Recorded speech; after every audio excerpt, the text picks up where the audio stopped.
एक बार की बात है, एक बहुत बड़ा नेता एक साधु के छोटे से आश्रम में गया, क्योंकि उसने बहुत सुना था उस साधु के बारे में और उसके मन में आया कि मैं एक बार जाकर के देखता हूं कि लोग इतनी तारीफ क्यों करते हैं उसकी। तो जब वो उस आश्रम में गया तो वहां पर एक छोटा सा कमरा था जहां पर एक कालीन बिछा हुआ था। वहां पर कुछ लोग बैठे हुए थे नीचे और साधु जी सामने बैठे हुए थे। कुछ सवाल जवाब चल रहा था। तो जैसे ही वो अंदर गया, वो अकेला नहीं था, उसके साथ में 4 बॉडीगार्ड्स भी थे और उसको ये आदत थी कि जहां पर भी वो जाता था लोग अपनी जगह से खड़े हो जाते थे, उसकी तरफ देखते थे, हाथ जोड़ते थे, अपना सर झुकाते थे। लेकिन यहां पर ऐसा कुछ भी नहीं हुआ। साधु ने उसकी तरफ देखा तक नहीं, क्योंकि वो साधु किसी के सवाल का जवाब दे रहे थे। लेकिन नेता को इस बात पे गुस्सा आ गया। नेता को लगा कि ये मेरी बेइज्जती है। तो उस नेता ने साधु की बात को बीच में ही काटते हुए थोड़ा गुस्से से कहा, मैं आपसे कुछ कहना चाहता हूं। साधु ने उसकी तरफ देखा और बोले, आप थोड़ी देर रुकिए, पहले मैं इनके सवाल का जवाब दे लूं, उसके बाद में मैं आपसे बात करूंगा। तब तक अगर आप चाहें तो आप बैठ सकते हैं। बस साधु का इतना कहने की देर थी। नेता का चेहरा गुस्से से लाल हो गया और फिर उसने अपना सारा गुस्सा उस साधु के ऊपर निकाल दिया। अभी तक वो नेता बहुत ही तमीज से बात कर रहा था, यानी कि आप कह करके बात कर रहा था। अब वो तू तड़ाक पे उतर आया।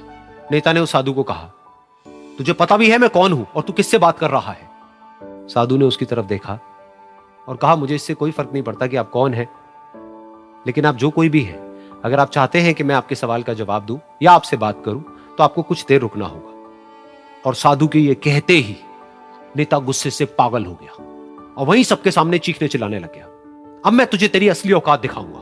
तूने मुझसे पंगा लेकर के ठीक नहीं किया है। तुझे पता भी है मैं तेरे बारे में क्या सोचता हूं। साधु ने फिर से उसकी तरफ देखा और बड़े ही प्रेम से कहा कि मुझे इससे कोई फर्क नहीं पड़ता है कि आप मेरे बारे में क्या सोचते हैं। आप जो चाहे वो मेरे बारे में सोच सकते हैं। फिर उस नेता ने बोला कि तू चाहे सुनना चाहता है या नहीं, लेकिन मैं तुझे बताऊंगा यही सबके सामने कि मैं तेरे बारे में क्या सोचता हूं। तू एक बहुत ही घटिया इंसान है।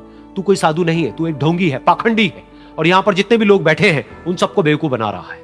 तेरा बस एक ही मकसद है कि इन लोगों की जेब में जितना भी पैसा है वो सब तेरे पास में आ जाए। तू अपने फायदे के लिए इन लोगों का इस्तेमाल कर रहा है और अब मैं तुझे नहीं छोड़ने वाला। तेरा पर्दाफाश करके रहूंगा पूरी दुनिया के सामने। लेकिन उसके इतना बोलने के बाद भी उस साधु के चेहरे पर हल्की सी मुस्कान बनी ही रही। ये देखकर वो और तिल मिला गया और उसने कहा, अब बहुत हुआ, अब मैं यहां 1 मिनट भी नहीं रुकने वाला। लेकिन अभी भी तेरे पास में मौका है। अगर मुझसे माफी मांगनी है या मुझसे कुछ कहना है तो कह सकता है। इतना सब होने के बाद भी साधु बिल्कुल शांत था और उनके चेहरे पर एक मुस्कान थी। उन्होंने अपनी आंखें बंद कर ली। फिर साधु ने अपनी आंखें खोली, हाथ जोड़े और कहा कि मुझे आपसे कोई गिला शिकवा नहीं है। मेरे मन में आपके लिए कोई भी गलत ख्याल नहीं है। जो भी आपने मेरे बारे में कहा वो आपकी अपनी सोच थी। तो मुझे आप में कोई भी बुराई नजर नहीं आती है। मुझे आप एक बहुत ही भले इंसान लगते हैं। और साधु के इतना कहते ही नेताजी का दिमाग 7वें आसमान पर पहुंच गया। उनके चेहरे पर एक अजीब सी खुशी थी, क्योंकि उस साधु ने वो ही कहा जो बाकी सब लोग उस नेता को कहते हैं। और वो खुशी खुशी उस आश्रम से अपने घर की तरफ चला गया और जा करके अपने पिताजी के साथ में बैठ गया। उसके पिताजी की आंखें बंद थी और वो ध्यान में थे। पूरी जिंदगी उन्होंने सिर्फ लोगों की सेवा करी और बदले में कुछ भी एक्सपेक्ट नहीं किया।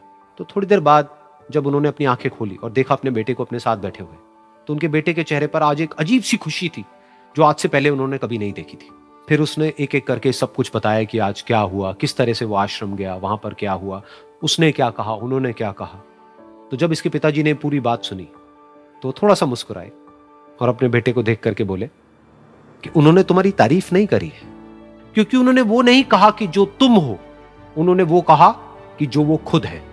और तुमने जो भी कुछ उनको कहा वो नहीं कहा कि जो वो है, बल्कि तुमने वो कहा जो तुम खुद हो।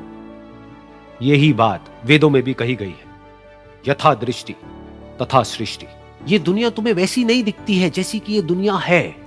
ये दुनिया तुम्हें वैसी दिखती है जैसे तुम खुद हो। जिसकी नजर जैसी है उसके लिए ये दुनिया वैसी ही है। तो अगर तुम अपनी दुनिया को बदलना चाहते हो तो उसका सिर्फ एक तरीका है, अपनी नजर को बदलो। अभी भी जैसे आपकी लाइफ चल रही है वो कोई सच नहीं है, कहानी मनगढ़ंती है। ऐसी अपनी कोई कहानियां बनाई हुई है कि मैं ये कर नहीं सकता, क्यों? क्योंकि बकवास है वो कहानी। क्योंकि बहुत सारे लोग हैं जो आपसे भी गई गुजरी सिचुएशन में है और पता नहीं क्या क्या कर रहे हैं। देख पा रहे हो ना इस सच को? अभी भी आपकी कहानियां हैं तो मनगढ़ंती। तो एक नई कहानी बनाओ और अपने इस इमोशनल ब्रेन को बार बार वो कहानी सुनाओ कि देख बेटा, अगर इन्हीं ऐसे ही पड़ा रहा तो आने वाले टाइम में ये होगा, फिर ये होगा। जा बेटा एक बार हॉस्पिटल में देख करके क्या क्या हो रहा है लोगों के साथ। चले जाओ हॉस्पिटल में, दिखाओ अपनी इमोशनल ब्रेन को, देख बेटा ऐसे होता है, ऐसे होता है। और ज्यादा पुश करना है अपनी लिमिट्स को तो शमशान घाट में चले जाओ। तो इमोशनल ब्रेन क्या करेगी, धीरे धीरे आप देखोगे जैसी कहानी बदलेगी, जैसी आपकी इमोशनल ब्रेन उस कहानी को सच मान लेगी, तो केमिकल्स रिलीज होने बंद हो जाएंगे, वहां कुछ और रिलीज होगा, एकदम से डर लगने लग जाएगा, यार ये मैं क्या कर रहा हूं। अगर ऐसी कहानी बना पाओ, then you are super intelligent. देखो मैं तीनों को डिफाइन कर देता हूं, बेवकूफी क्या है, इंटेलिजेंस क्या है और सुपर इंटेलिजेंस क्या है। बेवकूफी क्या है कि जो कहानी जैसी बनी हुई है हमारी लाइफ की, उसके हिसाब से लाइफ चलती चली जाए। और वो कहानी बनी कैसे है, वो एडवर्टाइजिंग और मार्केटिंग की पूरी दुनिया है, उन्होंने आपके माइंड में कुछ कहानियां बना दी है जो उनके लिए फायदेमंद है। तो वो कहानी किसकी, दुनिया की। वो दुनिया की कहानी आपकी लाइफ को चला रही है। ये सफोकेटिंग होता है, because you are not in control. बिल्कुल ऐसा है जैसे आपकी लाइफ की बोट को कोई और चला रहा है और आप जाना नहीं चाहते वहां पे, लेकिन वो जा रही है। ये हो गया सबसे बेवकूफों वाला तरीका लाइफ को जीने का। दूसरा तरीका जो इससे बेटर है वो क्या है कि आप एक नई कहानी बनाओ बेस्ड अपॉन कि क्या होने वाला है, जिसको ड्रीम्स बोलते हैं कि अगर मैं ये नहीं करके ये करता हूं तो आने वाले 2 साल बाद 5 साल बाद ये हो जाएगा। ये उससे बेटर है, लेकिन स्टिल इतनी बढ़िया कहानी नहीं है, क्योंकि ये जरूरी नहीं है कि प्रैक्टिकल हो। एक तीसरी कहानी है जो बड़ी कमाल की है, which is the highest level of intelligence. वो क्या है कि आप एक ऐसी कहानी बना दो जिसमें कि जो काम आप करना चाहते हो, जो आपको अंदर से पता है कि आपके लिए करना चाहिए, फॉर एग्जांपल हेल्थ, जिसकी हमने बात करी, तो एक ऐसी कहानी हो कि उस हेल्थ को मेंटेन करने के लिए जो करना पड़ेगा उसमें आपको मजा आने लग जाए। दोनों में फर्क समझ आया? एक कहानी है कि आप कुछ भी ना करो हेल्थ के लिए, the lowest level of intelligence, तो अपने आप ही हेल्थ खराब होती चली जाएगी। फॉर एग्जांपल जंक फूड की आदत पड़ी है तो जंक फूड खाए चले जा रहे हो, कुछ नहीं करने की आदत पड़ी है तो कुछ नहीं कर रहे हो। ये तो सबसे बेवकूफों वाला तरीका हो गया लाइफ को जीने का। दूसरा तरीका क्या है, जैसे ज्यादातर लोग करते हैं कि शीशे में देखते हो अच्छा नहीं लगता है, बुरा फील होता है, तो अब आपने एक पोस्टर लगा दिया उस शीशे के सामने किसी और का, क्या मुझे ऐसी बॉडी चाहिए अगले 1 साल के अंदर अंदर। समझ गए? ये उससे बेटर है, क्योंकि थोड़ी बहुत मोटिवेशन मिलेगी, लेकिन इतना समझदारों वाली कहानी नहीं है, क्योंकि वो प्रैक्टिकल नहीं है। क्योंकि जैसे ही आप 2-3 महीने कुछ करोगे और रिजल्ट नहीं आएगा तो छोड़ दोगे, डीमोटिवेट हो जाओगे। या ये कह लो जबरदस्ती अपने आप को पुश करना, बल्कि देखना कुछ इंटरेस्टिंग है, बल्कि जबरदस्ती अपने आप को पुश करना पड़ेगा, यानी कि लड़ना पड़ेगा अपनी इमोशनल ब्रेन से। इस केस में लड़ना पड़ेगा, नहीं लड़ना पड़ेगा, क्योंकि इमोशनल ब्रेन को ये तो चाहिए जो 2 साल बाद होने वाला है, लेकिन 2 साल तक जो करना पड़ेगा डेली 1 घंटा, वो नहीं चाहिए। तो इमोशनल ब्रेन से आप लड़ ही नहीं सकते। इमोशनल ब्रेन बार बार उसको छोड़ करके 1 हफ्ता, 10 दिन, 15 दिन, महीना मैक्सिमम, आप जिम गए भी फिर छोड़ करके वापस वहीं आ जाओगे काउच के ऊपर। क्यों? क्योंकि वहां पे मजा ज्यादा आ रहा है। समझ गए ना? बच्चा वहीं आ जाएगा जो बच्चा चाहता है, क्योंकि बच्चा क्या कहेगा 2 साल बाद क्या होने वाला है, वो समझता ही नहीं है बच्चा। तो बच्चे को इसकी थोड़ी पड़ी है 2 साल बाद क्या होने वाला है। बच्चे को तो अभी मेरे को दर्द हो रहा है, मेरे को नहीं चाहिए, मेरे को नहीं करना। मतलब ये लड़ाई हो गई, भयानक लड़ाई। अब सबसे समझदार वाला तरीका कौन सा है? The most practical way of achieving it, जिसमें अपने आप ही गोल अचीव हो जाएंगे सारे, पता भी नहीं लगेगा